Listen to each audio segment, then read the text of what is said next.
Welcome to another episode of What's the TVV. I'm your host, Sue Jones.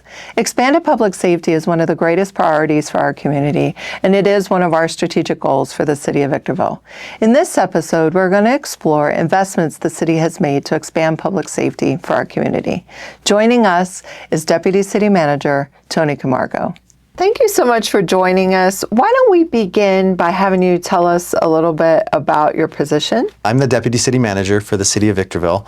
I oversee the Fire Department, Economic Development, Information Technology, and Community Services. I was born and raised in Victorville, currently live in Victorville. I truly do enjoy working and living here.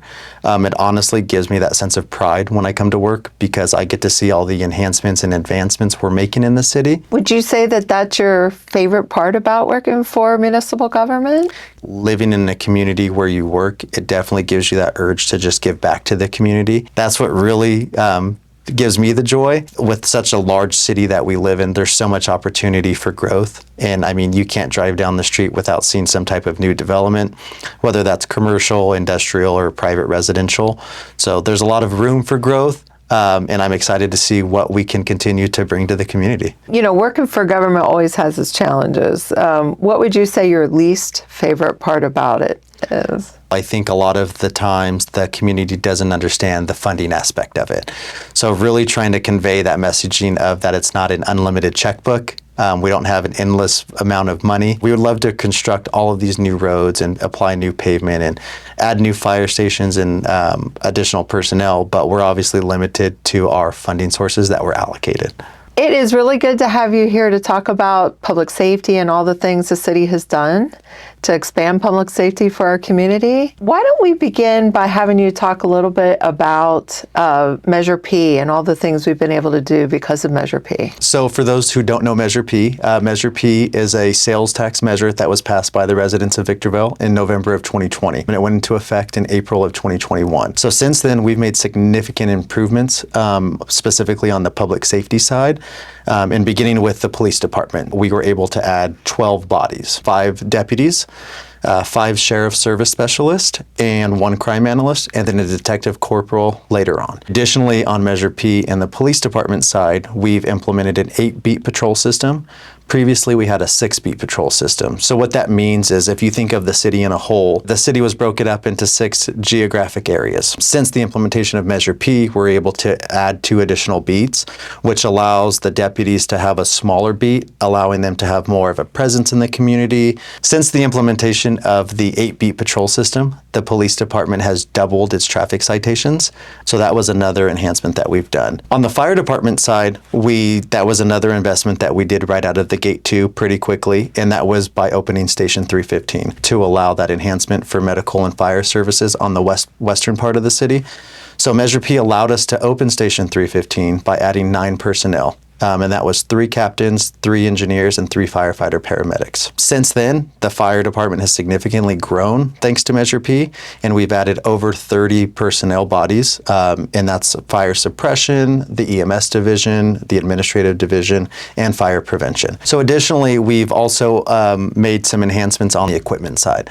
So we have a brand new tiller, and if you haven't seen that, that's the large tractor-drawn aerial truck where there's a firefighter in the back steering that apparatus.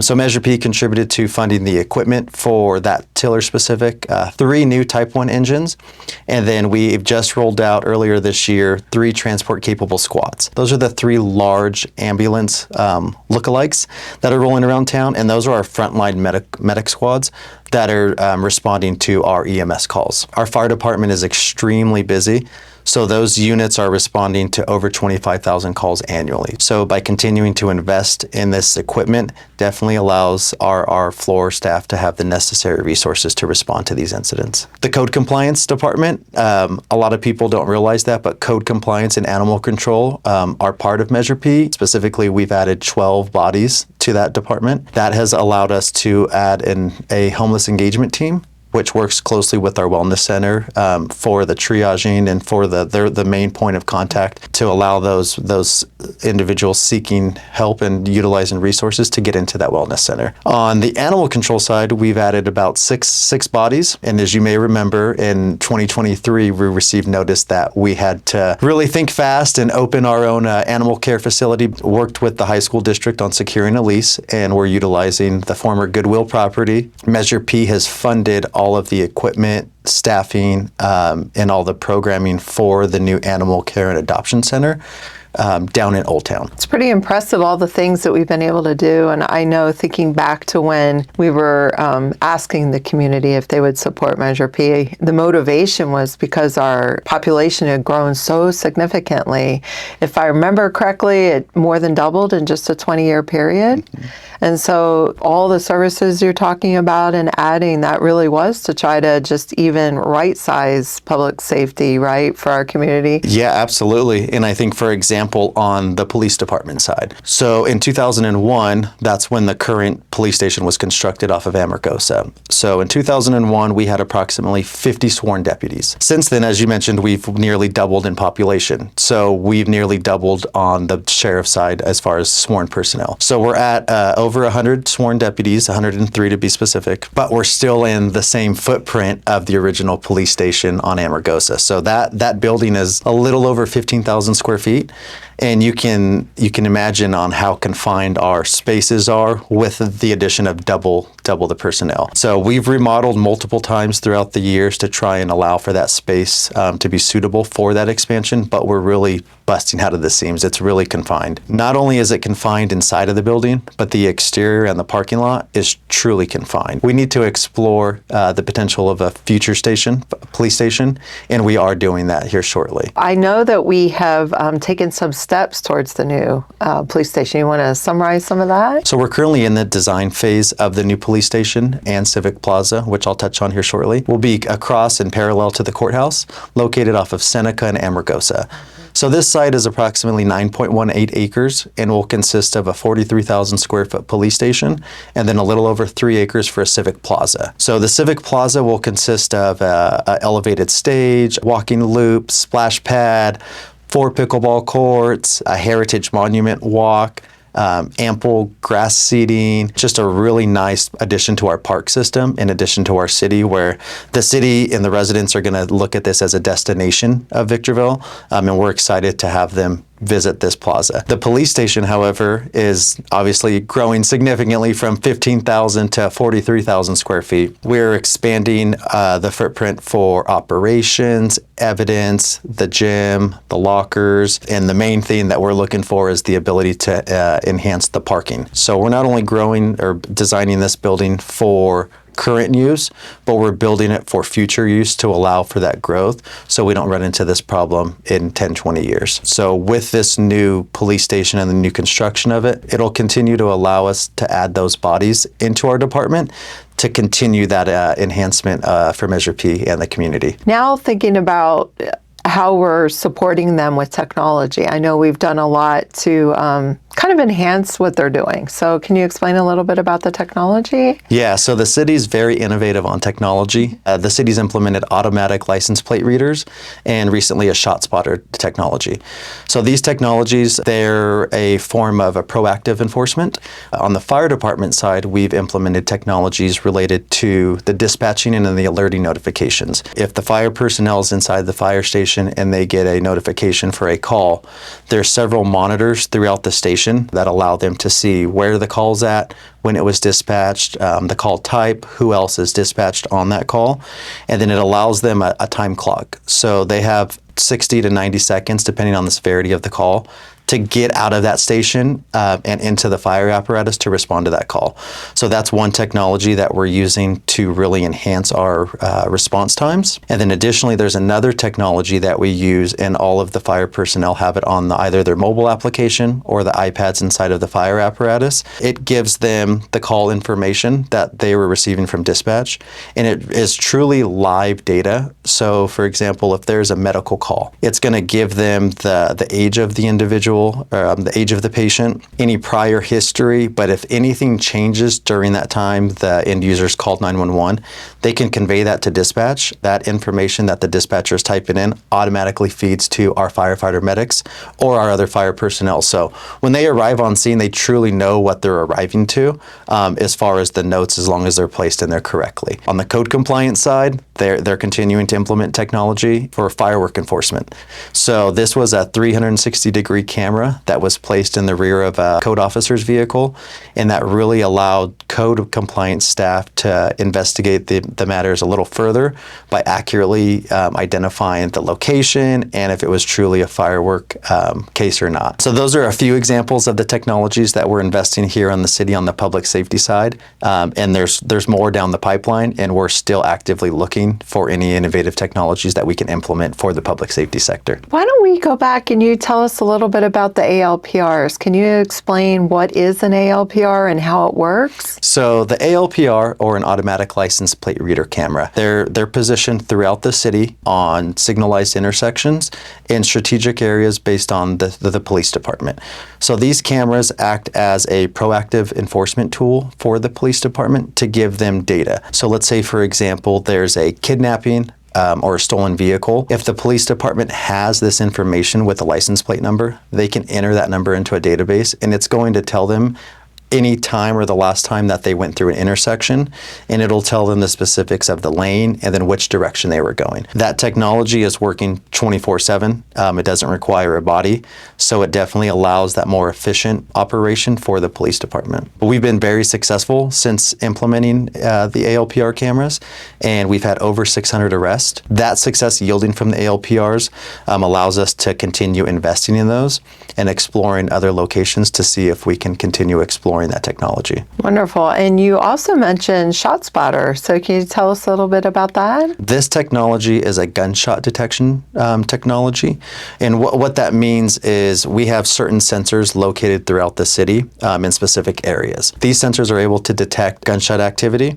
And once they do, it sends it to the sensors. So these sensors are able to triangulate where the gunshot came from, and it gives you a radius of about 82 feet of where that gunshot came from. I know there's a lot of community members who hear loud noises, they hear loud bangs, and they kind of question themselves, was that a firework? Was that a gunshot? And often it's unreported. Even if you were to call 911 or the police department on dispatch, you're going to say, I heard a phone call, or I heard a loud noise, or I heard a gunshot. And when they ask you where, it's going to be very hard to explain where unless you physically or visually seen it. But how this application works, or how ShotSpotter works, is once the sensors are able to triangulate the gunshot, it's then sent to a review center.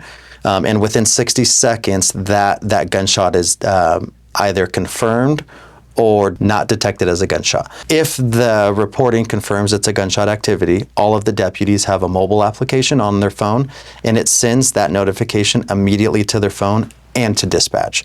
So oftentimes they're getting the notification on their phone a lot sooner than dispatch would notify them. And the really neat part about this application is it's not just alerting that a gunshot was detected. It's actually giving you a precise location. And what's really neat about this technology is the deputies, while en route, they're able to listen to the gunfire. So if there's 1, 5, or 10 rounds, you can listen to the gunfire to kind of triage what you're walking into. And it really creates a safe space and a safe environment for the deputies before they arrive on scene, because they know what they're walking into, at least traditionally compared to what they were used to.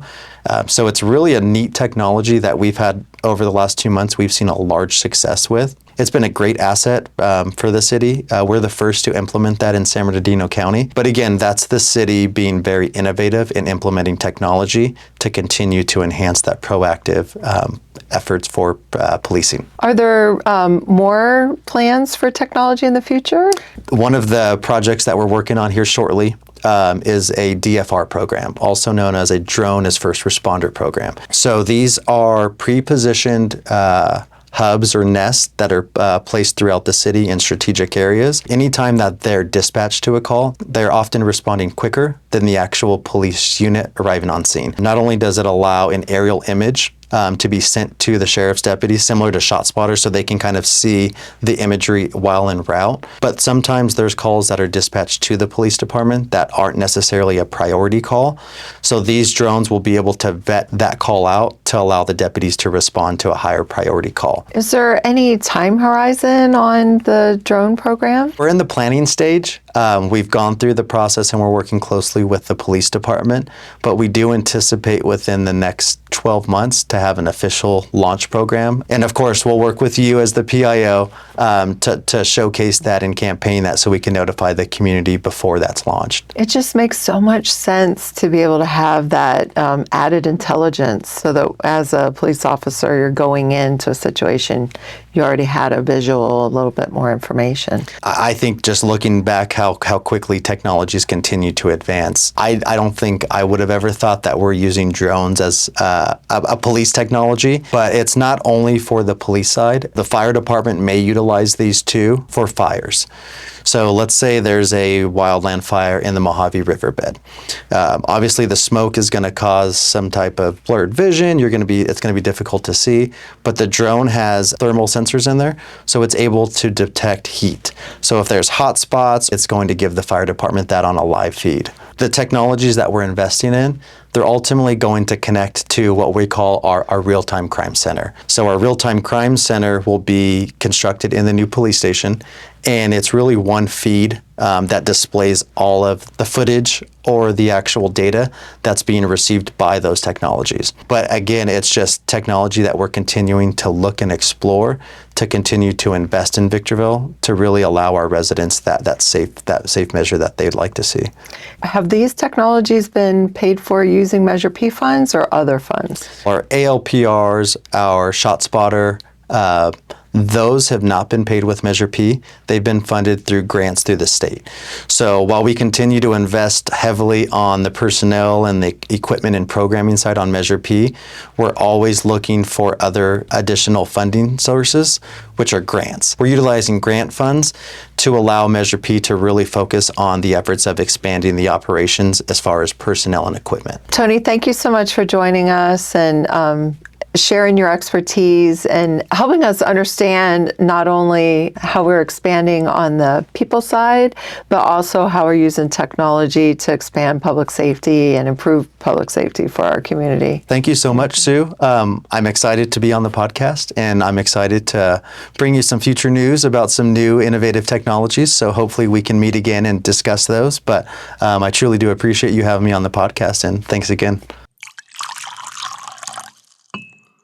In the second part of our show, we're going to focus on operational changes that are occurring within our police force. To talk with us about that is our police captain, Jerry Davenport. Well, Jerry, thank you so much for joining us on our podcast. It's really awesome for you to come in and share your insight for our community. Why don't we start by having you tell us a little bit about your career with the Sheriff's Department? How long have you been there and some of your assignments? So I've been on the Sheriff's Department almost 29 years now. In January, it'll be 29 years. I initially started out like all of our deputies do in the jail. I've been in court services as a deputy. I did my patrol time as a deputy sheriff in Fontana Station. Was there for several years before I was promoted to detective, and then they reassigned me up to the Hesperia Station. I was then reassigned to our Specialized Investigations Division as a homicide detective. Did that for a number of years before promoting to sergeant, going back to the jail, and then came here to Victorville. I was a patrol sergeant for here for a number of years, and then got an opportunity to go back to homicide to run a homicide team. Promoted in place as a lieutenant there. Was lucky enough to be transferred to the Rancho Cucamonga Station, and then promoted to captain, and then sent back to the jails again. Wow, that's a lot of experience and a variety of assignments. So we're really fortunate to have somebody with your background to serve as our police chief here in Victorville. Yeah, it's been fun. Tell me what it's like for you to work here at our Victorville station. What's good about it? What do you like about it? Well, it's a very fast-paced station. There's a lot of exciting things that are happening within the station and the city itself. One of the things that I really enjoy working here in the city is working with a group of folks here at City Hall, essentially. What I've learned from them is that they're very dedicated to their craft, their job, from everything from infrastructure issues to aeronautics at the airport to water and power and all of that. It's an exciting time to work here, to live here. It's exciting for us to be a part of that because we get to operate and protect those areas for the citizens of Victorville and then still juggle the day-to-day patrol operations and investigations and all of that. It's really amazing to see how dedicated you are to learning about the city and to see the dedication of you and your leadership team to really getting to understand the city and the ins and outs of how we work is really commendable, and it's really good to have you part of our team. Well, we have to be partners, I think, in order to be effective. I think that's one of the great things about here at the city is that I know from my perspective, I feel like they're probably one of the most supportive groups of city employees that I've ever worked with. They communicate on a regular basis with us and vice versa. It really is just a team effort, and I think we're getting our folks excited about working with the city as well. Tell us a little bit about the ALPRs and how they've been implemented in the city. ALPRs are the automated license plate reader technology that we have. We have them placed throughout areas in the city, and what they do is essentially they read license plates when you drive by. We use them for a whole variety of different things, investigative reasons, but also to notify us if there's a stolen vehicle or if there's a wanted suspect in the system that we're looking for. We have a high trafficked area on the Interstate 15, so there's a lot of people that come in and out of Victorville and in the surrounding area. So we use that technology a lot in order to locate people or fight crime or find stolen property. Do you have some stats that you can share with us? We've been doing the ALPRs here for a number of years, and I don't have the specific stats, but I can tell you that we've made hundreds of arrests based on the ALPR technology. I think within this last couple months, I think we've had somewhere in the lines of 40 to 50 different arrests that we've made in conjunction with some other technologies that we have. Is it accurate that some of those crimes may have originated in another community and the person just happens to be passing through here and we catch them here? Yeah, so the interesting thing about the ALPRs is we could use our dispatch center or another station. They can enter into the ALPR system a specific set of parameters like vehicle, make, model, person, license plate, obviously. And when that vehicle travels through that ALPR camera, it sends an alert to us. So let's say, for instance, we have a wanted person out of Fontana or a wanted vehicle out of Fontana, and it just so happens to be in our city. It's going to alert us to that vehicle, and our deputies go and try and find it. And a lot of those are major crimes, right? Anything from homicides, robberies, any kind of thefts, aggravated assaults, stolen vehicles, those types of things. Some other technology that the city has implemented recently is the shot spotter. Can you tell us a little bit about how that's being used? That is an exciting technology that I think our deputies are just over the moon about. It's a listening device that is placed in specific areas throughout the city. It acts somewhat like a cellular phone where you have to triangulate a sound. So for instance, we have a listening device, gunshot is fired, 3 different listening devices triangulate that gunshot to a specific point on a map. That system integrates with our patrol functions and it sends it directly to our deputies' phones within a minute after the gunshot and sometimes before dispatch even gets the notification. Deputies then automatically go to that location to search for evidence, victims, or potential fleeing suspects. And it's really interesting when you're looking at the stats. I think just in the short time that we've had it takes us approximately 4 minutes to get to the scene. And we've already had 22 alerts with 102 gunshot activations or alerts, and then made approximately 4 arrests and helped to solve 1 homicide. And that it's only been in the works for a couple months? Since the end of June. Wow. These are gunfire activity that we wouldn't have known about. The majority of gunfire that happens anywhere within a city usually goes unreported. And for various reasons, people don't want to get involved, or obviously there may be a victim involved. But this is a new technology that actually alerts us directly to the gunshot and gives us a direction and a location that we can respond if nobody even calls. What are some of the other approaches or operations or technology that the department has been using? We have a gang unit that deals specifically with our gang crimes here in the city. But we also have a traffic division. It's very busy here in the city in certain streets around here, so we've restructured our traffic division to address some of those high trafficked areas that unfortunately end up in traffic collisions and stuff like that. We have 2 gun detection dogs that we use out on patrol.